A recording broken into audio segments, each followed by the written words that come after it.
Doma Sports Talk Worldwide with some news from the world of boxing. So y'all know what time it is. You ain't in a rush to get concussed. Well, Mr. Cynical, is back, right? Like I've been saying lately. And it's pretty much the truth is, I boycott, or just say, forget boycott, it's a heavy word.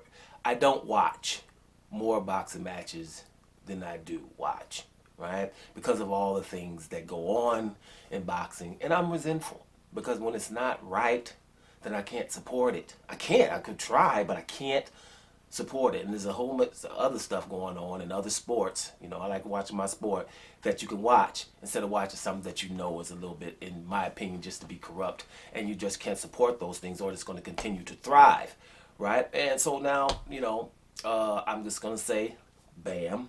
I was telling you, lightweight division, Teofimo Lopez, keep an eye on Teofimo Lopez because he's going to be surrounded by people who's going to be telling him who he should and should not fight, right? And it's going to be just like it always is, all of the time, right? He beat Lomachenko. Awesome fight. But remember, Lomachenko asked for this new franchise belt. Lomachenko asked, make sure that's clear, for this new franchise belt so he doesn't have to fight his very formidable mandatory in Devin Haney, a 21-year-old guy, right, that did all he had to do to make it to the mandatory shot.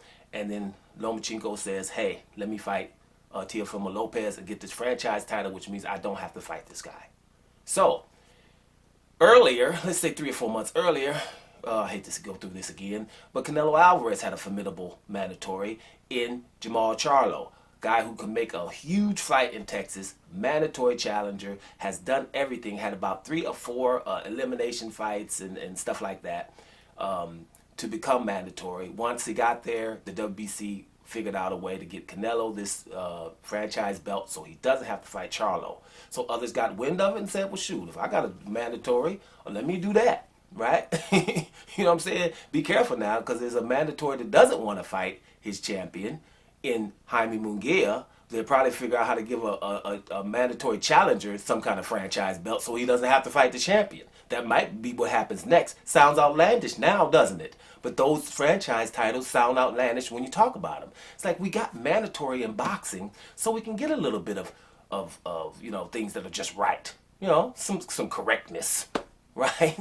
Right? But now it's just went outlandish. But anyway, so that's what the deal is. So now Teofimo Lopez beats, right, Lomachenko, and the franchise title is transferable now because they told Jamal Charlo, because Jamal Charlo said, look, well, shoot, if Canelo got some new belt, I want to fight for that. And they told him, you cannot fight for it. It's not transferable. 3 months later, they said, okay, Loma, if you lose, then Teofimo Lopez can have it, which means he doesn't have to fight that hard guy, Devin Haney. That's all that was. Basically, we're going to keep these brothers from getting this belt. And we make a belt, and we just keep making up the rules to make sure that these brothers don't get the belt. Now, Teofimo Lopez is saying he ain't going to fight Devin Haney to about 3 to 5 years. Sounds like his promoter Bob Arum, who people came out not too long ago and told you that on his board is NBFs, no black fighters. He's keeping people away from hard black fighters. It is what it is. He's been doing it for the longest. And so I'm pretty sure he's in Teofimo Lopez's ear saying, hey, you ain't going to fight him. Now, Teofimo Lopez will fight all those other guys, Ryan Garcia and the likes. All of that he'll fight. But for the Undisputed Championship, he's not interested in fighting Devin Haney, who's been trying to fight him before he beat Richard Comey or Lomachenko. Right? 21-year-old guy who we're not going to give him the opportunity to be great. That's what I say about my Negro League fighters. Let me name them again. Louis the Real King Kong Ortiz, Guillermo Rigondeaux, Devin Haney, and Demetrius Andrade. We're not giving them the opportunity to be great. So, what do? Right? Here's every time we get Undisputed, what I tell you. People start acting weird, right? We had that with Canelo and Demetrius Andrade. Undisputed fight last year. Everybody just did not mention that fight. Now, did they? Right? Teofimo Lopez supposed to fight Devin Haney. It's the only fight that I'm interested in. That's why I'm not watching Teo. Right? It's the only fight I'm interested in. I'm not going to have nobody say that fight's not relevant and then I'm going to go watch something else. Not happening here. That's why I'm not a good YouTuber. Who gives a damn? Right? No, I'm not supporting that. Devin Haney or nobody, as far as I'm concerned. So we'll see Teofimo Lopez, me, in 3 to 5 years when he fights Devin Haney. Right? Gennady Golovkin don't have to fight anybody when he was saying he wants to unify the division. So did Canelo until he had a problem with, Demetrius Andrade. We had the WBSS tournament, which has 8 fighters from every division, and they're supposed to fight for who's the best.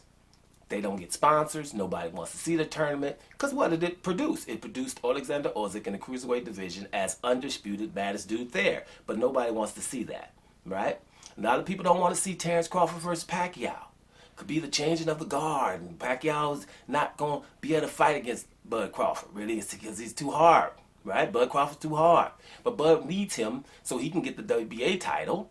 And then the winner of Danny Garcia versus Spence, bam, what do you have there?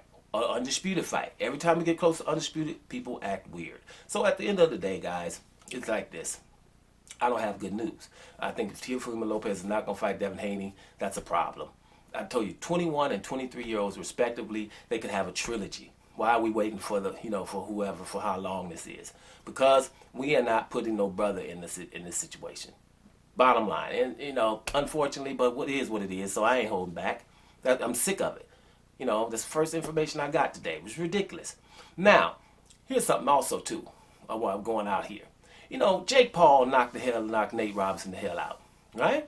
And it's level to the game. You see that. Jake Paul has been taking it serious for a little bit longer. And even though Nate Robinson is a top athlete, he got knocked out face first, right? When I was watching a little First Take, and I see Stephen A. Smith, what he say, I say, listen, first thing Stephen A. said, now listen, these are quotes. Clearly, he had more experience. Clearly, he had more skill. He was the bigger, heavier fighter on top of all that. Plus, he was the better boxer. Doesn't that sound like Tyson Fury versus Deontay Wilder? Want to go through it again? Clearly, he had more experience. Check. Clearly, he had more skill. Check. Clearly, he was the bigger, heavier fighter on top of all that. Double check. Plus, he was the better boxer. Check. Right? So when you hear that fighter has all those advantages in the fight, right? And then all of a sudden, first of all, you're going for him, which is first. Now, if you're not from his hometown or from his nation, you shouldn't probably be going for him because he has a lot of advantages. But after hearing that there could possibly be some glove tampering and some other things going on in that fight, normally, because of those circumstances, you would be trying to figure that out. You'll be interested in, hey, wait a minute, now he had enough advantages as it is. We're going to have some gloves too. Somebody just investigate that so we can check that out. But not even that. Not even that.